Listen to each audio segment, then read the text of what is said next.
Bueno, ahora sí, esperemos que podremos lograr una conexión estable. Señor bendiga nuevamente a las personas que se conectan.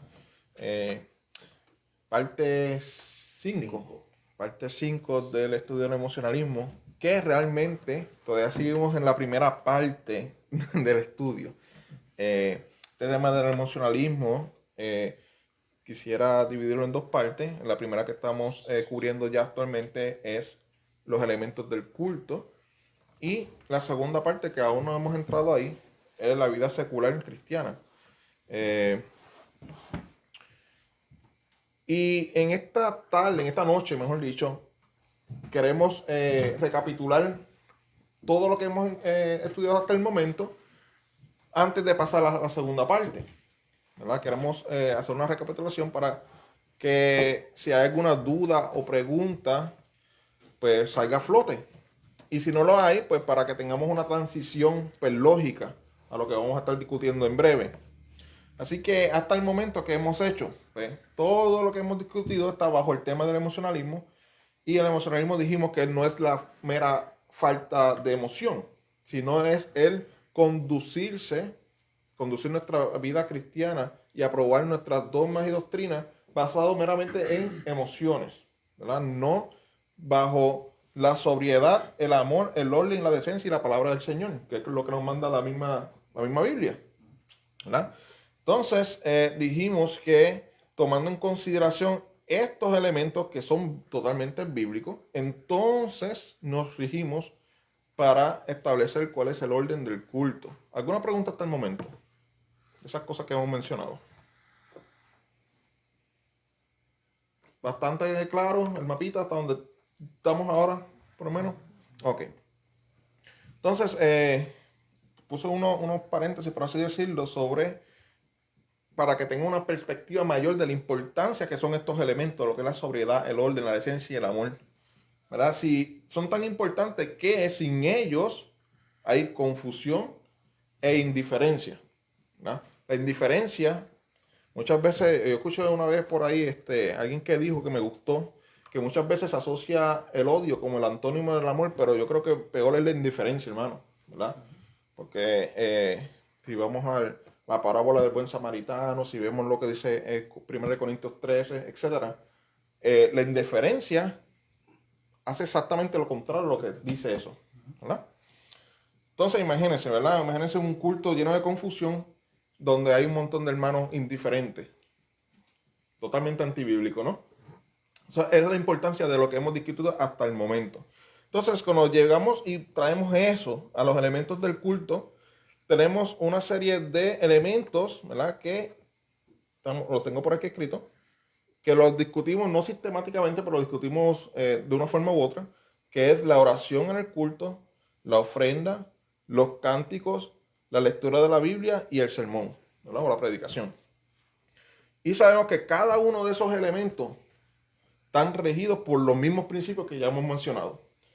Tanto la oración, al momento de ofrendar, tanto leer la Biblia, tanto al momento de cantar, tanto al momento de dar una predicación, el amor, el orden y la decencia están presentes, ¿verdad? Sabemos que si no hay orden en la oración desde el comienzo del culto, donde hay un hermano, por ejemplo, que está liderando la oración y hay otras personas que están sobreponiéndose a ese liderazgo, pues causa confusión, ¿verdad? El pastor mencionó el ejemplo de las personas que están en la radio. Por ejemplo, si una persona en la radio oran dos personas a la vez, y peor si están gritando los dos a la vez, pues, ¿quién va a entender tal cosa? ¿Verdad? ¿Cuál es el propósito de eso si no puedo entender ni por lo que están orando? La ofrenda, pues, básicamente lo mismo pasaría si todo el mundo se chocan los unos a los otros, tirar la ofrenda. Creo que el sistema más eficaz es el de pasar ¿cómo que se le llama? Gasofilacio. Sí. El gasofilacio es pasarlo. No hay que nada malo, ¿verdad? Si las personas vienen al altar. Pero lo importante es mantener ese concepto del orden. Los cánticos, hermanos. La palabra del Señor dice que cantemos con salmos, himnos y cánticos espirituales. Y entonces hay un concepto que el pastor lo sabe mejor que yo, para cuando en la palabra del Señor mencionan tres conceptos, pero si en esencia es lo mismo, ¿verdad? Porque si vamos a hacer una distinción de esos tres elementos, cánticos, himnos, cánticos espirituales y ¿qué fue lo otro que mencioné? Salmos. Si los pusimos en términos separados, estamos diciendo que entonces los salmos no son cánticos espirituales. O los himnos que cantamos no son espirituales. Claro, todo básicamente está refiriendo a lo mismo. Básicamente lo que dice, lo que incita la Biblia es que cantemos salmos, cantos espirituales, cantos que, ¿verdad?, propicien la alabanza, enfoque al Señor. Luis, sí. Con respecto a eso que estabas diciendo, para una objeción que se me viene a la mente, por ejemplo, cuando dice lo de la oración, que si están orando en voz alta o gritando y entonces no se entiende lo que están diciendo, porque hay muchas personas orando a la vez con gritos o en voz alta, y muchas veces pues dirán, pero lo importante es que Dios nos oye. Ese no es el punto. El punto es que Dios exige orden, primero, y segundo que sí es importante, porque es como cuando Pablo dice en 1 Corintios 14 que cuando se está usando el don de lenguas en ese contexto, ¿verdad? No estoy diciendo que eso es lo que hacemos nosotros. En ese contexto, ¿cómo le vas a decir amén a lo que está diciendo la persona si no lo entiendes? Entonces, ¿cómo nosotros vamos a decirle amén o ayudar con la oración acá dentro de nuestro propio aliento, siguiendo al que está orando cuando no lo podemos seguir? O sea, que por eso es que el principio del orden tiene su necesidad en la iglesia. La importancia y la relevancia. Sí, y lo otro era que cuando estabas hablando acerca de, el apóstol Pablo nos dice, ¿verdad?, en Efesios 5:19, que nos exhortemos, o sea, el cántico es una manera de exhortarnos también, con salmos, himnos y cánticos espirituales. Y eso tiene una explicación un poquito más amplia, ¿sabes? Que yo puedo, pero no quiero tomar el tiempo en eso. Pero eso es lo que se le llama un uso de triplicidad de términos para describir una misma cosa con diferentes aspectos. Y, por ejemplo, creo que es en Éxodo 34:7, lo busco rapidito. Hay varios... Es una concordancia andante. Vamos a ver, en Éxodo 34:7 dice... dice... nadie más va a entender hebreo. Dice que, hablando del Señor, ¿verdad? Dice que guarda misericordia a millares. Y escuchen esta parte. Que perdona la iniquidad, la rebelión y el pecado. ¿De qué está hablando ahí? ¿Qué es iniquidad? Pecado. ¿Qué es rebelión? Pecado. ¿Qué es pecado? Pecado. O sea, estoy usando una triplicidad de términos para hablar de una misma cosa, pero cada término presenta un aspecto diferente. Y hay muchos ejemplos así, ¿no? Sí, hay varios. Hay otro, por ejemplo, cuando habla del apóstol Pablo, cuando nos dice que hagamos ruegos, súplicas y oraciones con acción de gracias. O sea, ¿qué es un ruego? Un tipo de oración. El tipo de la oración, que es la súplica, oración y oración, pues son tres aspectos de una misma cosa. Sí. Y en este caso, pues podemos, ¿verdad?, también decir que esto es un uso de la triplicidad de términos, describiendo una misma cosa, pero expresando tres aspectos diferentes: salmos, himnos, cánticos espirituales. ¿Qué son los salmos? Son himnos. El cántico espiritual es un himno, y cuando habla de cántico espiritual está hablando de cánticos. Muchas veces se refiere a eso como inspirados por el Espíritu Santo. Pues los salmos son inspirados por el Espíritu Santo. Los himnos que se cantan en las iglesias, pues si son teológicamente correctos, si van en armonía. Exacto, si van en armonía con la Biblia, pues provienen de algo que ha sido inspirado en la Biblia, en la palabra de Dios. O sea que hay una razón por la que Pablo nos dice el cántico que estamos tratando de practicar como iglesia ahora mismo. Exacto. Totalmente bíblico. Lo único que hace es exaltar a Dios y hacer referencia a un evento histórico cuando Jesús lo crucificaron, que es totalmente bíblico. Correcto. Y por eso es que hay que ser cuidadosos también con lo que se canta en la iglesia. Y por eso es que yo siempre digo, hay que analizar cuál es el contenido del cántico. Eso es las tres cosas que más yo miro en un cántico. ¿Qué contiene? ¿Cuál es el propósito de ese cántico? Y cuál es el resultado. Entre otras cosas que yo analizo.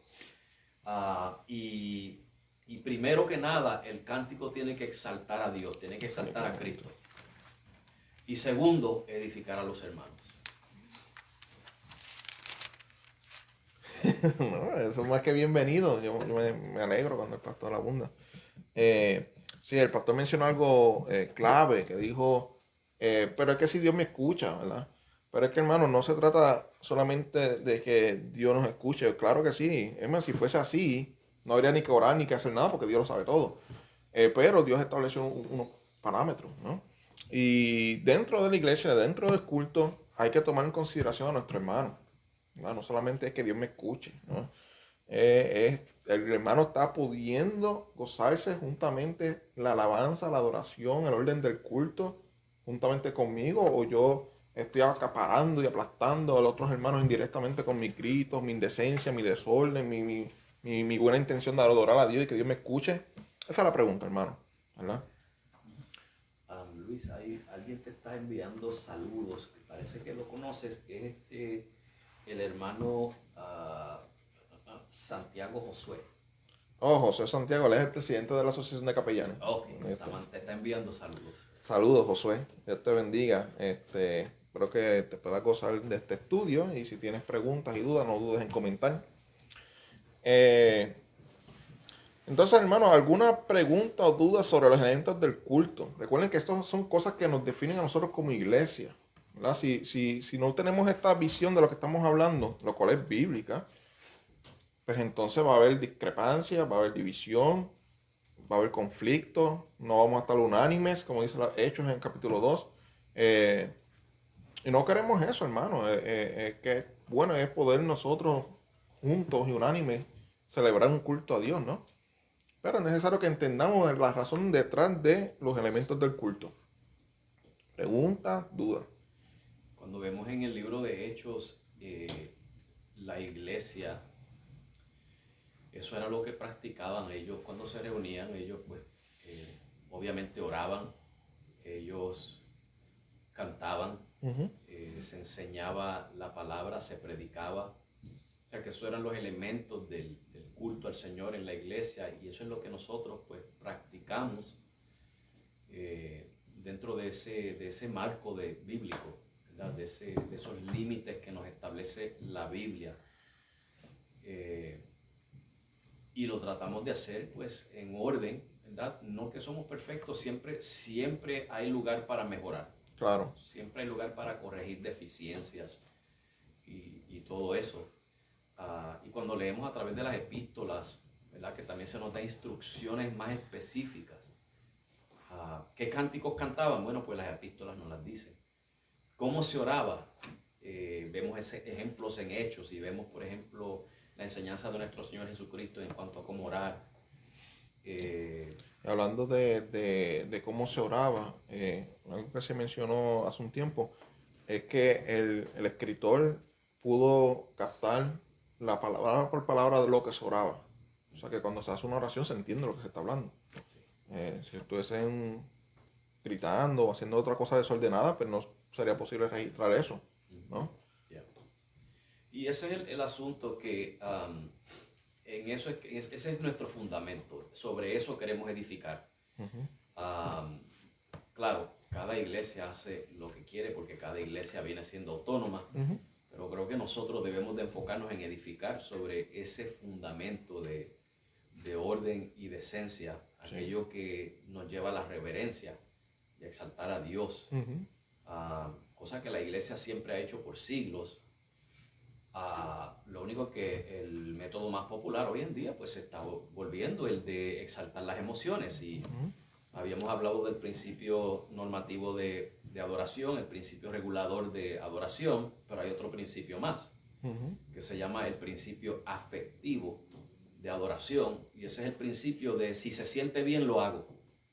Pero no se trata de que si se siente bien, se trata de que si la Biblia dice que sí es correcto. Sí. Y hay un problema con que si se siente bien o no. Es que dice la palabra que engañoso es el corazón, ¿verdad? Más que todas las cosas. Nosotros no somos personas, amados, que si bien es cierto que el Señor nos rescató, seguimos renovando continuamente nuestro corazón, nuestra mente, porque es que estamos bombardeados por muchas cosas, ¿verdad? Que constantemente tenemos que despojarnos de cosas, constantemente tenemos que adoptar otras nuevas para seguir manteniéndolos en la voluntad del Señor. Y hablando de los elementos del culto, también hay un orden, ¿verdad? Y comenzamos por la oración y terminamos con la oración. Y no se hace por hacerlo, ¿verdad? Importante las palabras de Jesucristo que dijo cuando estaba orando antes de pasar por su crucifixión y arresto. Y es que a pesar de que en nuestro corazón a veces sintamos o queramos algo, que Él dijo, hágase su voluntad, ¿verdad? Y comenzamos el culto orando precisamente porque realmente queremos cumplir con la voluntad del Señor, ¿verdad? Como hemos mencionado, el Dios es rey, es soberano, y para agradar a un rey tenemos que conocer cuál es su voluntad, ¿verdad? A un rey no se le complace por nuestros caprichos, nuestro entendimiento o lo que nos parece. A un rey se le sirve de acuerdo a su mandato. Conocer sus atributos. Conocer sus atributos. ¿Cómo vamos a agradar a un rey si vamos a ofrecerle algo contrario a sus propios atributos? Ahí nos guinda la cabeza. Pues oramos por eso mismo, hermano. No oramos por orar. Oramos genuinamente buscando, Señor, que se haga tu voluntad, ¿verdad? Comenzamos ahorita con la oración de que sea el Señor hablando, no somos nosotros, hermano. Pues si fuéramos nosotros, montamos un show, un canal, hacemos lo que sea y nos inventamos un par de cosas, pero eso no nos trae la verdadera edificación. Y eso realmente no complace a Dios. La ofrenda, hermanos, viene desde el principio de dos principios. Funcionamos como un cuerpo, ¿verdad? Y al dar la ofrenda tú estás sosteniendo el cuerpo a otros miembros, en la iglesia en general, y en agradecimiento a Dios. Sabemos que todo lo que tenemos es porque Dios nos lo ha dado, ¿verdad? Una forma de agradecer al Señor de lo mucho que nos da. Toma, Señor, no es que le estemos dando al Señor algo, ¿verdad? Porque de Dios es todo, pero es una forma de agradecimiento, lo cual es bíblico, y también una forma de cooperar con el cuerpo de Cristo, ¿verdad? Obviamente, ajá. No, sí, no quiero cortar tu No, libro. no, sí, yo voy a pasar la... Vas a pasar al próximo, ok. En esa dinámica de las ofrendas, Sí. es que no recuerdo, digo, anteriormente, obviamente nosotros no creemos en las primicias, pero me gustaría que abundara un poquito en torno a qué son las primicias y por qué hay iglesias que las promueven aún así. El tema de las ofrendas y los diezmos comúnmente se confunden con la ley judía. El principio del diezmo tiene que ver, ¿verdad?, con el sustento económico establecido de Dios para Israel. ¿Cómo funcionaba? Precisamente en alimentos, ¿verdad? Para los levitas. Los levitas básicamente se dedicaban al ministerio 24/7, por así decirlo. ¿Verdad? Ese era su trabajo. Y pues tenían que comer, ¿no? Y el orden que estableció Dios es de las primicias, ¿verdad? De los alimentos, para que haya alimento en mi casa, como dice el versículo. De ahí sacamos un principio, obviamente. Todavía la gente necesita comer, todavía las cosas necesitan sostenerse. Podemos dar alimento, porque no, a veces lo hemos hecho. Pero el alimento no se sostiene completamente una obra. De ahí sacamos el principio de ofrendar dinero. Ahora, hay posturas diferentes al diezmo, estrictamente hablando del diezmo, 10% literal. No quisiera entrar en eso, no sé si, yo tengo mi postura, o otras personas tienen otra postura, no sé. Algo breve la cuestión es no entrar en un legalismo. Sí, sí. O sea, estaba anunciando, no sé si fue el domingo o el martes, que, por ejemplo, estamos en proceso de vender la propiedad y comprar otra, ¿verdad? Y las iglesias están encontrando muy difícil poder aplicar o que se les apruebe un préstamo de banco para comprar propiedades. Y una de las cosas que le pide el banco es cierto número de unidades diezmadoras. Eso es el banco. El banco, sí. ¿Entiendes? Entonces, por ejemplo, para nosotros no nos vamos a ir a la ley. No vamos a irnos por el diezmo, que si la ley, que si esto.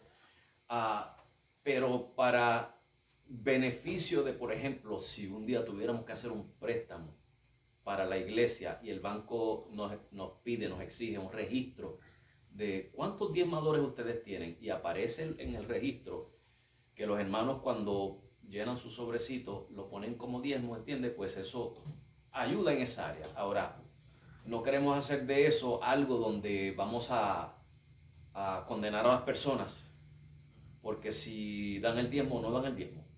¿Entiendes? Yo uso el diezmo como un principio para dar, pero no lo uso como un principio de pacto, no lo uso como una manera de, bueno, pues yo tengo que dar 10% de esto, 10% de aquello. Sí. Hay veces que yo puedo dar más, hay veces que doy menos, dependiendo de las circunstancias. Sí. Y creo que eso es algo importante entenderlo, hermano, porque si nos fuésemos a la ley y aplicamos eso de la ley porque nos conviene o le conviene a cierta persona, pues tendremos que adoptar el recto. Entonces, si vamos a adoptar la ley, entonces Ajá. de la gracia estamos cayendo, ¿no? Sí. Pero como principio, ¿verdad? De agradecimiento, pues no está mal, hermano. Y lo bueno de no ser tan estrictos y literales es que, recuerda que es un sistema que funcionaba para los judíos, un sistema económico que funcionaba. O sea, si todo el mundo fuese estrictamente a dar el 10%, a lo mejor hay personas que se quedaran sin comer o se atrasarían en los biles. Entonces, ¿qué estamos haciendo? Pero si puedes darlo, Sí, en nuestro contexto eso no es funcional. no sería más del 10%, sería creo que 23.3%, porque habían 3 diezmos. Oh, sí, el de la premisa de los alimentos, había- la ofrenda como tal. Sí, sí, habían 3 diezmos. Y, o sea, nosotros, como les digo, yo lo uso como un principio que me enseña a mí a dar, no como una imposición. No lo quiero usar como una imposición, definitivamente no. Hay un contexto, por ejemplo, en nuestras normas de nuestra iglesia, en la constitución de la iglesia y los reglamentos, hablamos de eso, pero no queremos que eso llegue a un legalismo. Sí, Hay que exacto. tratarlo con delicadeza. Carlos había hecho la pregunta de las primicias, ¿verdad? Eso era para Israel. Para eso Israel. era Sí, sí. para Sí, la se ha iglesia. tergiversado como una forma de pactar y es bien importante que Esa era mi entendamos. pregunta, porque realmente, ¿por qué todavía hay iglesias que todavía lo utilizan? Que, por ejemplo, el primer cheque del primer mes del año es el que tú le das a la iglesia. Lo he visto en varias iglesias. Creo que es una tergiversación de lo que originalmente Dios tenía establecido para el pueblo de Israel. No aplica para nada a la iglesia. No aplica para nosotros. Sabemos que muchos lo hacen porque lo que hacen es enriqueciéndose de la gente. Sí. Tenemos mucha de esta gente, los que predican la prosperidad, que para eso es que lo usan. Ahora, creo que hay otras congregaciones que quizás lo hacen por, yo diría, porque están tomando las escrituras fuera de su contexto. No están escudriñando correctamente. Ahora, si yo decidiera yo personalmente que mi primer cheque del año yo quiero dárselo en ofrenda a la iglesia, no hay nada de malo con eso si yo lo hago, sin imponérselo a nadie más. Claro, exacto. ¿Entiendes? Y tiene que ser algo voluntario de mi parte y todas esas cosas, pero no es necesario, no es obligado. Sí. Y tampoco podemos esperar nada de Dios por hacerlo. Exacto. Porque estamos bajo otro pacto y un contexto diferente. Israel estaba bajo un pacto y un contexto en el cual Dios le decía, mira, esto es lo que yo estoy haciendo por ti, esto es lo que yo requiero de ti. Y mientras tú continúes cumpliendo con esta parte, yo voy a continuar cumpliendo con esta, porque era un pacto, lo que se llama un pacto condicional. El pacto palestino era un pacto condicional. Ahí envolvía a ambos lados, tanto a Dios como a Israel. Yo te doy esto y mientras tú hagas esto, yo continúo haciendo esto. Un pacto condicional. Un pacto ambivalente, condicional, era ese. Nosotros estamos bajo un nuevo pacto donde no se nos impone la ley, estamos en otro contexto, cada uno da según propuso en su corazón. Y si el que quiere proponer en su corazón dar menos del 10%, eso es lo que puede dar, pues amén, que lo dé con gratitud al Señor. Si quiere dar más, pues más. Si quiere dar lo que sea, ¿entiendes? Todo debe ser voluntariamente y con gratitud al Señor. Sí, y es importante, ¿verdad? Que entendamos que no damos para pactar con Dios. Dios esa actitud nosotros no podemos controlar a Dios, hermano. Si a Dios le place que a un diezmador del 30% pase por un naufragio, desnudez, yo estoy seguro que Pablo recolectaba las ofrendas y daba de lo que ganaba haciendo tienda a hermano, y ¿qué no pasó a ese hombre? ¿No? Importante, ¿verdad? Que en el pacto de la gracia, no es como en Israel, ¿verdad? Que estaban esos elementos, haces esto, obtienes esto. El pacto de la gracia, tenemos que someternos enteramente a la soberanía de Dios, al propósito de Dios en nuestras vidas. ¿Cuál es? Bueno, si Dios quiere bendecirnos a nosotros, como en el caso de ahora, con miles para poder comprar otro templo, pues amén, lo puede hacer, claro que sí. ¿Que Dios tiene que hacerlo? No. No, que aquí todo el 100% sea diezmador, no tiene por qué hacerlo. Wilfredo Meléndez te envía saludos también. Te bendiga, Wilfredo. Wilfredo fue la primera persona que me habló de Cristo hace ya como 17 años atrás. Oh, wow. Sí. Él me invitó a la iglesia por primera vez, para acá, y ahí tuvimos un caminar muy bonito y creo que tuvimos experiencias similares en el sentido del crecimiento que Dios nos dio en la palabra, ¿verdad? Darle la espalda a muchas cosas con tal de agradar a Dios. Pero puedo decir que básicamente nos convertimos en el mismo lugar. Así que saludos, Wilfredo. Me alegro que estés por ahí. Si tienes dudas, preguntas o quieres aportar algo, más que bienvenido. Sí, entonces yo creo que, no sé, eso contestó tu pregunta, Carlos. Eso aclara un poco más, Sí, mucho mejor, sí, definitivamente. sí, no, la primicia no es algo para nosotros, aún el diezmo no es para nosotros. Yo he visto personas que se endeudan Sí, con tal de seguir un principio sí. con el temor de que Dios los castigue. Y vamos a ver, por ejemplo, Ananías y Zafira. ¿Dios los mató por no dar el diezmo o fue por otra cosa? Le mintieron al espíritu, ¿no? Pedro se lo dijo, ustedes se podían quedar con eso. Y ahí nos dicen todo. Si hubiese sido pecado no diezmar cuando no puede, pues ya eso lo hubiese dicho. Y Pedro hubiese dicho, no, pero tienes que hacerlo y Dios se encargará de prosperarte. No, realmente no funciona así, hermano. Cada cual propóngase en su corazón lo que vaya a dar, siempre y cuando la tomen en consideración que si realmente puede, mira, considera ayudar a la obra. Sí, Pero no hay 1%, no hay 1%. El apóstol Pablo lo dice a los corintios, lo dice, no se puede dar de lo que no se tiene. Sí, sí. Y cuando se dé, que no se haga por necesidad, o sea... Ni modo, porque ni modo. Sí, no, lo tengo que hacer porque me están mirando, o sea, que no se haga por... Tiene que ser algo voluntario y tiene que salir de lo que se propone en el corazón. De hecho, no dice la Biblia que primero los de la casa. Si tu diezmo va a afectar que te voten a tu casa, es algo sabio hacer, es algo prudente. Y otra cosa, desafortunadamente, estamos en un país, aunque eso yo creo que es así en todos los países, ¿verdad? Pero especialmente aquí en América, en un país donde todo corre con dinero. Y tener un lugar así, un templo en el cual nos reunimos, pues requiere dinero. Y las ofrendas que nosotros damos, pues son las que contribuyen a correr las actividades que se hacen aquí, las utilidades que utilizamos y todo eso. Sí. En alguna iglesia, perdón, Sí. dicen que si usted no tiene el diezmo del Señor, usted tiene un reloj, usted tiene una sortija ahí, sea de matrimonio o no, pero cumpla con el Señor. Sí, tírenlo ahí. Tire su porción de oro, así como... Que nosotros la vendemos y entonces ya usted está dando el diezmo cuando se venda. Sí, no, eso es explotar a los hermanos de la iglesia. Sí. Sí, eso. Es lamentable, hermano. Pero es bueno conocer lo que realmente tiene la Biblia. Porque la pregunta de Carlos es algo genuino. Y es algo que muchas personas viven con miedo. Y piensan que esto es, que así es que funciona Dios, a través de pactos y ecuaciones y cosas para que la bendición siga fluyendo y no me corten la bendición de la casa.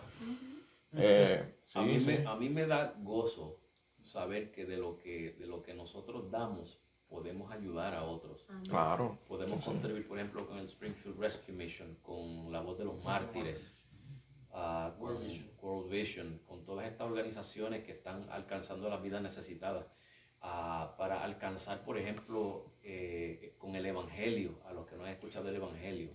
O sea, eso a mí me produce gozo, ¿entiendes? Sé que lo que nosotros ofrendamos es como digo, no es algo perdido, es algo que está obrando para los propósitos de Dios.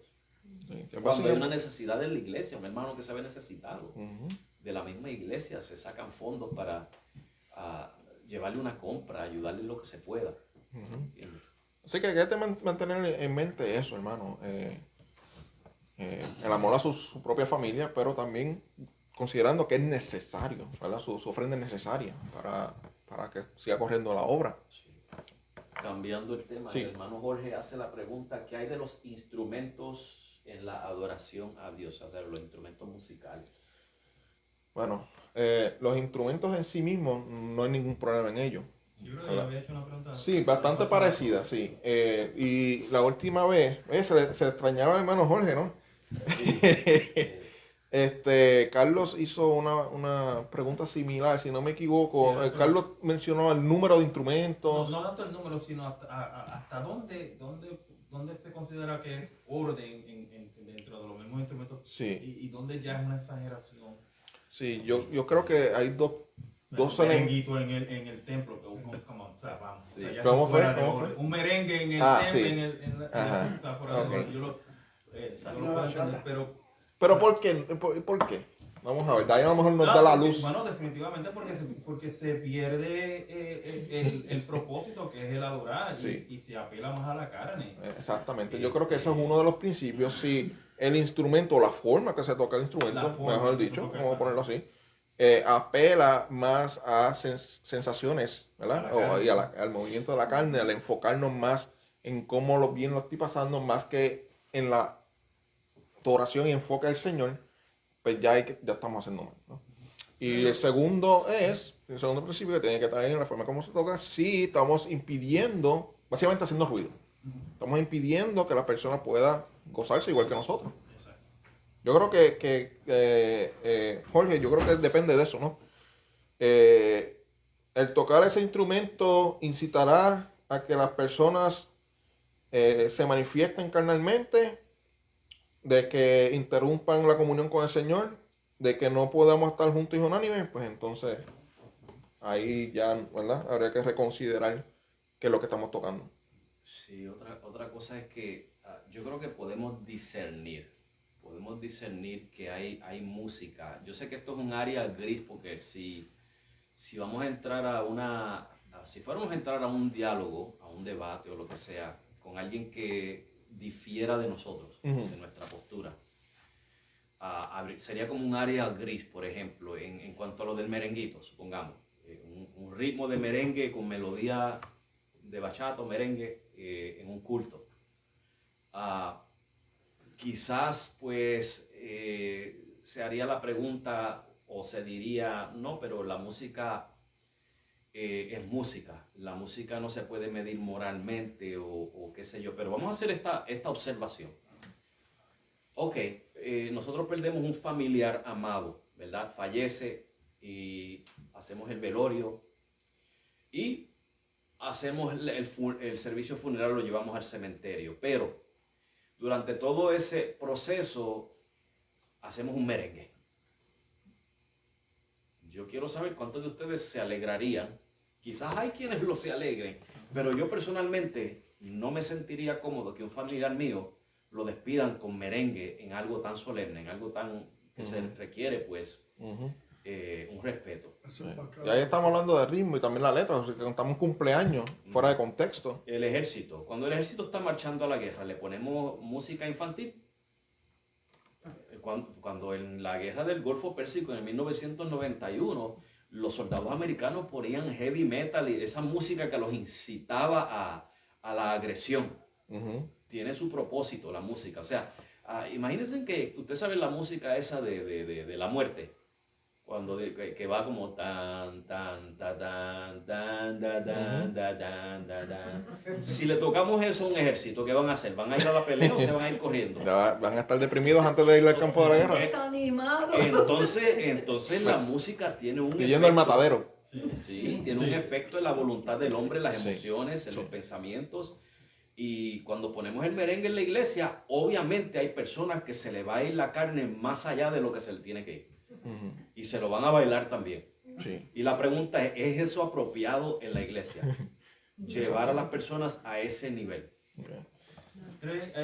Haciendo el mismo paralelismo con el pan y el vino. yo sé de iglesias. No, ese es otro elemento que se me olvidó también poner aquí. Sí sé de iglesias que el vino es el vino, punto. Sí. Pero sabemos que iglesias como la de nosotros no lo promueven obviamente por deferencia a hermanos que tengan problemas de alcohol o lo que sea, que se vean entre manos. Sí. Las razones están ahí. Y lo mismo ocurre con la misma música, o sea, quizás se hace con la misma, además de que no se siente solemne, se hace también con la deferencia a aquellos hermanos que todavía están empezando en el Evangelio, porque todavía no han, y empezando en el sentido, no tanto del tiempo, en tiempo y espacio, sino que en la madurez. Puede ser que haya hermanos que lleven, qué sé yo, 20, 25, vamos, yo me convertí en el 99, y no fue hasta el 2009 que yo empecé a congregarme per se. Yo tuve 10 años que no sabía dónde estaba metido, como uno dice. Ocurre esa, o sea, hasta que no había, quizá haya hermanos que todavía no tengan esa madurez y se dejan llevar por ese tipo de emociones y por la música y por todo lo demás. No sé. Sí, ese orden precisamente es establecer un balance, ¿verdad?, entre lo que tributamos a Dios y la consideración a los hermanos. Eso depende de cómo usted lee al instrumento. O sea, la música puede excitar a alguien como deprimir a alguien. Depende. O sea, no necesariamente. Sí. Sí, Porque exacto. sea O sea, música, tocar un instrumento va a tener una repercusión, va a ser un efecto. ¿Qué queremos hacer con eso? Exacto. ¿A glorificar a Dios o qué? ¿Verdad? Porque para entretenernos tenemos la segunda parte, hermano, que tiene sus límites también. Pero ¿cómo se le llama? El repertorio de opciones es mucho más amplio. Nuestra vida es personal, ¿verdad?, que tiene que ver mucho con la conciencia y lo que incita al pecado y que no. Pero sigue siendo mucho más amplio. En nuestra vida secular hacemos obviamente cosas que no haríamos en un culto. Yo me acuerdo cuando yo era pequeño, mi papá le dio una pela a mi hermana, porque ellos en ese tiempo eran pentecostales, pero yo tenía como unos 7, 8 años. Entonces estaba cantando un corito y ella se pegó a menear así. Sí, tú estabas bailando. Y se la corre, metió una pela. Y es que, ¿entiendes? Los padres que no tienen conocimiento, pero era una niña ella también. Pero ahí también, en vez de la pela, yo, bueno, tampoco le daría una pela al músico, pero le invitaría al músico a reconsiderar lo que está haciendo precisamente por ese tipo de comportamiento, ¿no? Era un radio, Rubén, prepárate. era un radio lo que tenía. Un radio, bueno. O sea, la música obviamente nos ayuda. Incita algo. Sí, la música nos ayuda en la adoración, porque nos ayuda en varios aspectos cuando se está cantando. O sea, que no estamos en contra de los instrumentos musicales ni de la música.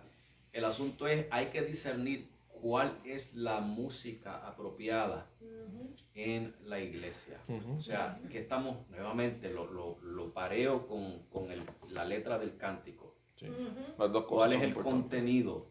¿Cuál es el propósito y cuál es el resultado de la música? El mensaje es importante, claro. Sí. La música tiene una intención de exaltar a Cristo y de mantener el orden en la iglesia.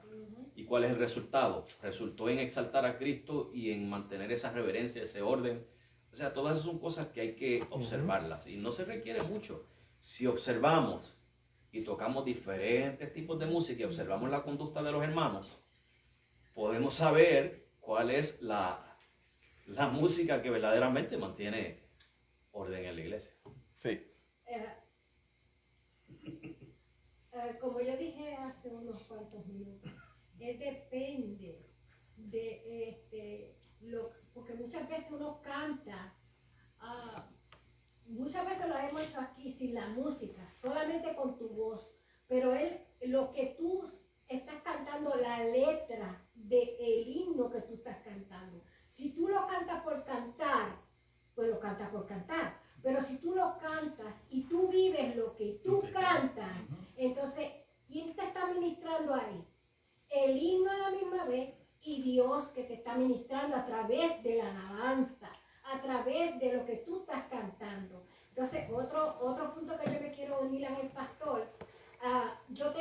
mi mamá sabe lo que yo voy a decir ahora porque mi mamá vive conmigo y ella me ve a 24 horas del día.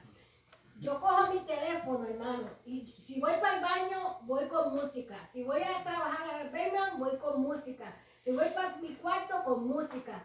Me encanta estar en meditación a través de la música. Tengo música para yo poder bregar en mi casa para limpiar, porque hay músicas que son más avivavitas, como dice el pastor, pero depende de donde tú lo hagas. Porque en tu casa tú puedes usar la música que tú quieras, ¿me entiendes? Pero para la iglesia es algo diferente. Algo que tú sepas que tú vas a ministrar a ese hermano a través de esa meditación. Porque ahora mismo el pastor puso el himno de meditación. Es bueno, porque por la sencilla razón que es lo que tú llevas el mensaje a través de ese himno. Porque si tú llevas el mensaje a través de ese himno, pues le va a tocar a la vida que viene al culto. Le estás hablando a través de esa alabanza, más estás preparando el terreno para cuando llegue el mensaje. Exacto. Inteligencia, orden, sí. Hay una pregunta del hermano Jorge, dice, ¿cuál debe ser el propósito en nosotros al reunirnos como congregación, teniendo en cuenta los instrumentos? ¿Será que es para que nos sintamos bien al alabar con la melodía o realmente es con el propósito de exaltar y glorificar el nombre de Dios? Exacto, sí, es una pregunta retórica, asumo, ¿no? Sí. Ya hemos discutido, ¿verdad? Que la importancia de lo que hacemos, las repercusiones que tiene, nos va a ayudar a alabar y enfocarnos más en Dios, a glorificar a Dios, o a entretenernos, a ayudar a limpiar, a hacer qué. Es cuestión de ¿verdad? Lo correcto, el orden se establece en el contexto en que estamos, ¿verdad? Y ahí determinamos qué va a ser idóneo para impulsar eso que estamos haciendo. En este caso, bueno, en una congregación, pues a glorificar al Señor, pues. Y es inevitable, la música siempre va a tener un efecto en los hermanos, en la iglesia. Por eso es que se debe de seleccionar cautelosamente, ¿verdad? Porque ¿qué es lo que queremos lograr? Que es lo que queremos lograr. Primeramente, exaltar a Dios. Ahora, la música inevitablemente va a producir algún sentimiento. Puede producir algún tono de alegría, gozo, júbilo, puede que produzca algún tono no sé, como de tranquilidad y de subliminalidad, Gratitud. cosas como esas. O sea que siempre nos va a afectar, pero el asunto es qué es lo que queremos producir en la iglesia. Queremos producir una atmósfera de reverencia al Señor o queremos entretener las pasiones emocionales. O sea, ¿qué es lo que queremos hacer? Y para entretenernos, hermano, hay tanto. El tiempo que nosotros le dedicamos al Señor realmente es tan minúsculo comparado con el tiempo que nosotros pasamos allá afuera, que yo no diría ni que sería un sacrificio. Simplemente, ¿verdad? Dedicarnos un tiempo en donde el Señor realmente sea el enfoque de nuestras vidas. Amén. Porque tenemos tantas cosas, tanto entretenimiento, tanto trabajo, tanta socialización. Hay que son como los niños chiquitos. ¿Okay? Que necesitan una música para dormirse. Muchas veces se llevan el radio para la cama y Sí, la música tranquiliza también cuando... También un día tan ocupado, ahora que en el verano con las brisas esas calurosas, ¿verdad? Uno quiere relajarse. Sí.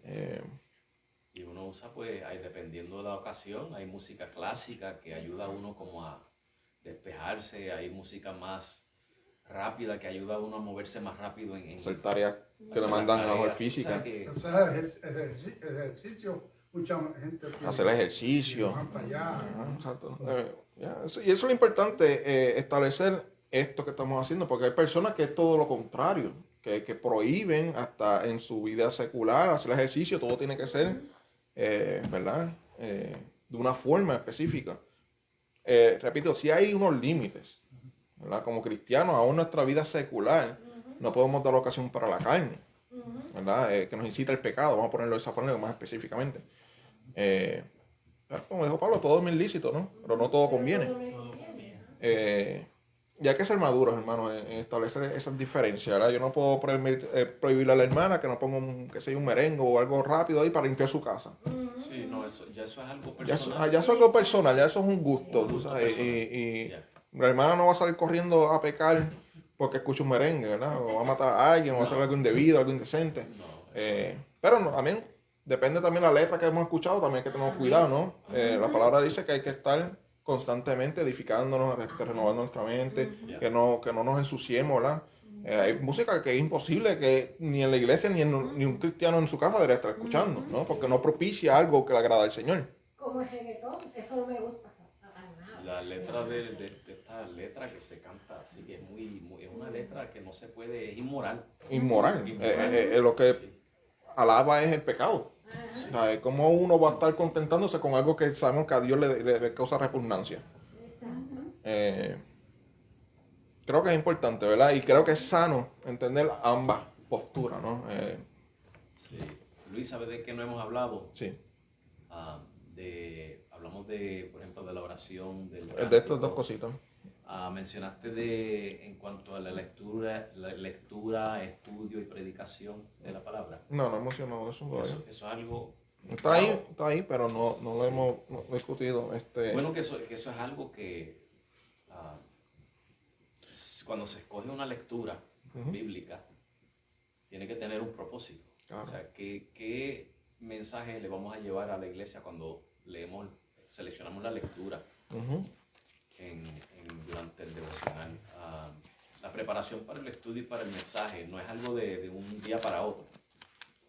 Es algo que requiere devoción, requiere consagración, requiere pedirle dirección al Señor, que nos dé iluminación, su espíritu, que nos ayude a entender lo mejor posible su palabra, para exponerla de una manera que verdaderamente edifique. O sea, se requiere dedicación la predicación. No es como muchos que van predicadores a los sitios y no van preparados. Dicen, bueno, lo que el Espíritu me dé, eso es lo que voy a predicar. Eso no es predicar, eso no es preparación, eso es un pretexto para la pereza. Y entonces después se ponen, como dijo el hermano Jorge ahorita, en un mensaje que me escribió de un predicador ahí que se enfocaba en las 3 P. En el pelo, en el pantalón y en la pintura. Eso es lo que ellos hacen. Se van a las iglesias y miran. Si ven alguna hermana con alguna pantallita o un poquito de maquillaje, se enfocan en eso, en la pintura. El pelo, si lo tienen pintado o recortado, en el pelo. O sea, eso no son ni predicadores. Ellos se autoproclaman predicadores y los que los escogen para predicar son más ignorantes que ellos. No, y eso es lamentable porque desde principio a fin, cuando me refiero a principio a fin, me refiero a tanto en el antiguo pacto, como cuando Jesús caminaba terrenalmente, como cuando la iglesia comenzó su misión. El propósito de uno leer la Sagrada Escritura es de llevar un mensaje. Ahora mismo yo vengo ahí simplemente por cumplir la lectura de la Biblia. Yo digo, pues vamos a leer número 7:72. Y dice, el 11º día, el príncipe de los hijos de Aser, Pagiel, hijo de Ocrán, ya se acabó. Ese es un versículo de la Biblia, hermano, pero ¿qué pasó con eso? ¿Qué me está queriendo decir? ¿Qué quieren decir? Porque yo digo eso. ¿Cómo ustedes van a ser mejores cristianos después cuando se vayan para su casa? Con eso que les dije, ¿no? Si no lo han entendido. Sí, ¿qué mensaje está transmitiendo el lector, el que está leyendo? O sea, se tomó el tiempo para parearlo con los himnos, para llevar más o menos como un tema principal en Tiene que dejar el tema, o sea, dejar el versículo a mitad, literalmente. O sea, no hay ningún Contexto. ningún contexto a leer el versículo anterior, los versículos subsiguientes. Nada, pero cumplí un elemento del culto. Pero Eso no nos deja saber que obviamente tiene que haber una preparación, tiene que haber algo inteligente. Sí. El culto tiene que ser algo inteligente, algo preparado, con un fin. Bueno, hermano, que toda la palabra es inspirada por Dios, para redarguir, para instruir, para insultar, bla, bla. Entonces, para eso, yo necesito llevar un mensaje coherente. no cumplió con ese principio de orden y decencia y con la inteligencia, ¿verdad? Todo debe de cumplir con ese principio. Desde que se entra aquí El estudio bíblico, los cánticos, la oración tiene que tener un propósito, una intención, que es la de, ya sea de interceder, ya sea de agradecer a Dios, ya sea de pedirle a Dios algo, alguna ayuda, lo que sea, pero tiene que tener un propósito. La predicación, o sea, cada domingo usted puede evaluar si la predicación tiene un propósito o no, o si yo estoy predicando por predicar, meramente por predicar. Cada uno tiene un tema, algo, un tópico, algo. Un tema, un propósito, un orden. O sea porque acuérdense que a quién estamos sirviendo. ¿Estamos sirviendo a los hombres o estamos sirviendo a Dios? Entonces, ¿qué es lo que Dios exige de nosotros? Entonces tenemos que actuar según lo que Él nos dice en 1 Corintios 14:40. Hágase todo decentemente y con orden. David tenía sus músicos. O sea que en ese tiempo ellos tenían que saber tocar el cántico, el instrumento. Pero no todo el mundo venía ahí a tocar, ¿no? Como yo ves en ciertas iglesias que vienen y cogen el instrumento y pegan a tocar ahí sin pedir permiso al pastor, Sí. No sé si eso... Eso es muy importante, hermano, cuando se vayan a hacer cosas. Siempre consulten con el pastor si es correcto hacerlo, si es apropiado en este momento. Hay un programa hecho. Años atrás esto ocurría mucho, donde la persona se paraba y decía, con el permiso del pastor voy a hacer esto. Yo decía, pero ¿con qué permiso si conmigo no hablaron? Sí. No me pidan permiso cuando estén parados ahí. El permiso Suena cordial, pero es una indecencia. No es un exacto. No. Bueno, hay un orden y hay hay un programa hecho con un propósito. Siempre consulten con el pastor. ¿Es apropiado hacer esto? ¿Lo podemos hacer hoy? Y eso es parte del orden, hermano. Es parte del orden. Estar haciendo las a mí cosas. no me gustan las sorpresas. No me gusta que me salgan con cosas en el púlpito que después tengo que corregir. Créame, hermano, a mí no me gusta corregir a nadie. Yo me siento mal cuando tengo que corregir a la gente. Siempre consulten conmigo, no pasen esa línea, porque entonces ya no estamos colaborando, estamos entonces entrando en un área donde yo edifico y otro desparrama. Yo recojo y otro desparrama. Yo edifico y otro socava lo que estoy edificando, y eso nunca va a funcionar. Tenemos que trabajar en conjunto, colaborando en cooperación con una misma mente. Y si me van a coger de sorpresa a decirme a última hora, con el permiso del pastor, hermano, un día va a venir el momento que me voy a parar, sino con ningún permiso, porque usted no habló conmigo. Sí. Vamos a yo soy bueno y tranquilo y paciente, pero cuando me cruzan la línea y ya yo creo que es suficiente, entonces actúo. Sí, no, Hay que ser celoso con un celo pastoral. Sí, no, y no hay nada de malo. ¿Sí? Amén, porque yo soy también celosa con las cosas del Señor. Pero algo que yo quería entrar atrás, no con la musical ni por lo que habló el pastor, sino por la predicación. Gloria sea Jesús. Se supone que es predicador. Gloria sea Jesús. Venga a traer palabras, pero palabras para aquel que necesita. Porque acuérdate que el ungido de Jehová y todos aquellos que, como usted, que es el maestro, tiene que traer palabras, pero palabras eficaces, palabras para levantar al caído o edificar al que está débil o traer esa alma que viene de visita para Cristo. No nos ha llamado a juzgar a nadie, ni a tirar a nadie, ni a señalarlo, sino a rescatar esa vida y a edificar esa alma a través de tú, que ahora mismo que Dios te me capacite y que me sigas capacitando para seguir dando el estudio, igual que el ungido de Jehová. Pero muchos ungidos de Jehová que se ponen, como dice el pastor, entre comillas, pues van buscando ¿qué? Los beneficios económicamente, pero no van buscando esa alma para Cristo, ni van pendientes a que esa alma no se pierda. Yo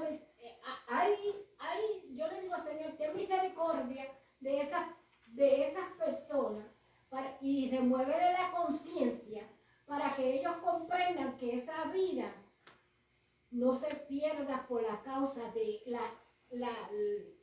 la mente tan dañina que tienen, porque es así. No son mentes que son de Cristo, porque si una mente fuera de Cristo no estuviera haciendo eso, ¿me entiendes? Pero allá ellos con el Señor, tienen que rendirle cuenta por esas vidas que están oyéndolos a ellos. Yo creo que Por eso se enfocan en las 3 P. Ah, sí, exacto. En el pelo, el pantalón y la pintura. Yo creo que la mejor manera de uno tratar un alma es limitándonos a la Biblia. A lo que dice la Biblia. Cuando la añadimos, ya lo dañamos. Ya herimos, porque no es que la Biblia jamás y nunca confronte, pero lo que confronta es para sanación, ¿verdad? Para exhortación. Cuando le añadimos cosas porque es que a mí me parece, pues ahí ya lo dañamos feo. Bueno. Bueno, yo creo que la mejor, por ejemplo, en una iglesia que usted vaya o vaya a nuestro hermano pastor, tenga 50 miembros, usted le va a predicar del pecado. Usted no va a mirar quién está fallando, le va a predicar del pecado. Y tal vez esa persona, de esas 50 personas, haya alguien que está en pecado o escuche el mensaje y se arrepienta. El texto obliga al predicador a decir lo que dice, lo que usted está diciendo. ¿Verdad? Y acuérdese, hermano, que la Biblia siempre nos va a tocar a cada uno. Siempre hay el versículo, el pasaje, siempre nos va a hablar de una forma o de otra. Sí. En algún punto de nuestra vida algo va a ser señalado. Sí. Pero es lo que dice la Biblia, ¿verdad? Yeah. No hay que añadirle ni quitarle. Sin señalar personas, predique del pecado y que Dios haga el resto en esa persona. Hay unos casos extremos, ¿verdad? Por así decirlo, en donde Pablo mismo señalaba fulano de tal, está causando muchos males, fulano de tal. Pero el propósito de ese señalamiento es como eliminar una papa podrida, hermano. Si hay casos que amerita cierto señalamiento por el bien común. Eso es bien importante, el bien común, ¿verdad? Porque si fulano está haciendo y deshaciendo y haciendo unas prácticas que va literalmente a envenenar la congregación, yo tengo que señalarlo.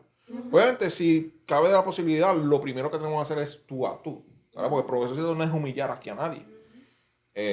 Pero si la persona, la verdad, insiste, como vemos los ejemplos de Pablo, que tuvo que señalar por nombre, pues se hace, ¿verdad? Por el bien común, bien de la iglesia. Allí, perdón, allí los apóstoles allí no ponían a nadie a predicar. La predicación estaba supuesta a ser de los apóstoles. Los apóstoles eran los que estaban supuestamente predicar a la gente. Ellos tiraron el fundamento, ¿verdad? Claro. Porque recuerda que el cristianismo como tal no existía. Todo era relativamente nuevo. Los apóstoles tiraron el fundamento.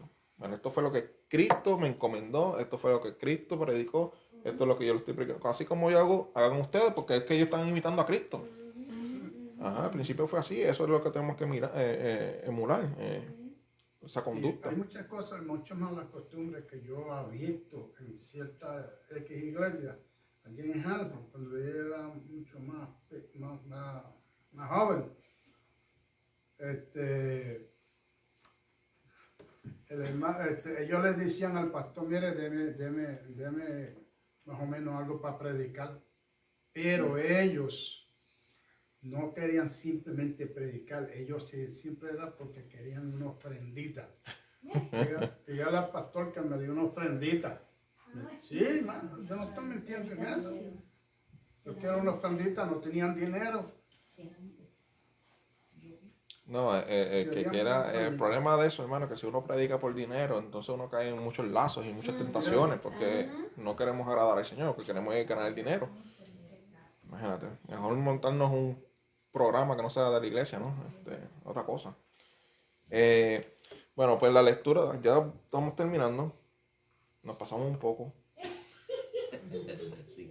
Pero quisiera para terminar, para no quedarnos en el aire, porque falta tan poco, hermano, que entonces ya después, Dios mediante, pues podemos pasar a la segunda parte. lectura de la Biblia y el sermón obviamente va ligado de la forma que hemos dicho, que es con el propósito de exhortar, redarguir, etcétera, lo que dice la Biblia. Y debemos limitarnos a lo que dice la Biblia, ¿verdad? El sermón no es para contar chistes, a menos que el chiste tenga que ver con esto, pero sabiamente, tú sabes. Sí, no se toma relajo. No De se- vez ajá. en cuando hay veces que a mí se me sale como algo de humor, Sí. ¿me entiendes? Pero No es el cae, centro de la cae, predicación. no es el No centro. es el centro, no, ajá. cae para despertar a los hermanos, Y es, ¿cómo se dice? pero no es algo común. No es Ameno, es algo- ameno a lo que se está diciendo, ¿verdad? Esa es la palabra Más o correcta. menos, sí, más o Ajá. menos, pero yo no me, Apela. no me Apenas, enfoco- o sea, apela, sí. me enfoco No se en puede eso. abusar de eso, no, No, se no. puede enfocar de eso. Sigue siendo haber un respeto, ¿no? Sí, hay veces que uno pues, Yeah, una ajá. que otra vez uno saca algo de humor, Sí. pero no se enfoca en eso. Lo dije quizás lo hice una vez o lo hice 2 veces durante el sermón y no todos los sermones, ¿entiendes? Porque en el momento se me ocurrió y como que llama la atención, Sí. ¿entiendes? Pero no es para tomar a relajo, Sí. ¿entiendes? Igual que con las anécdotas también hay que tener mucho cuidado, hermano. Los tipos de testimonios que se traen al templo, las supuestas experiencias también. Con hermano, que lo que queremos es que las personas sean como Cristo, no como yo. Exacto. Rubén.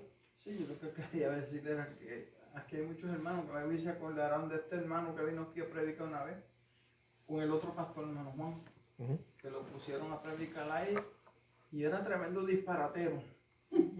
Y en la predicación habló de los pejos de él que se habían vomitado y medio mundo, cosas que no tenían que ver con la predicación. Es una pena, ¿no? Lamentablemente, y yo creo que no lo pusieron a predicar más. ¿no? Era tremendo disparatero. Imagino. Y para finalizar, hermano, los últimos 2 elementos que no se dan todos los días por la naturaleza de los eventos es la Santa Cena y el bautismo, que obviamente lo celebramos. Yo creo que eso todo el mundo aquí está de acuerdo con que, ¿verdad? Hay que bautizar, que es necesario.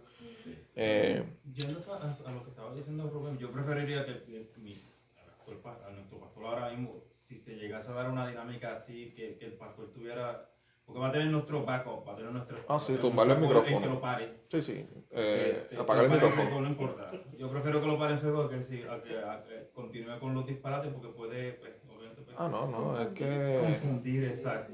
Yo sé por qué, digo, yo no estuve en esa dinámica, pero asumo el pastor Juan era tremenda persona, en la realidad, y era un pan de Dios, como uno dice, como dice el refrán.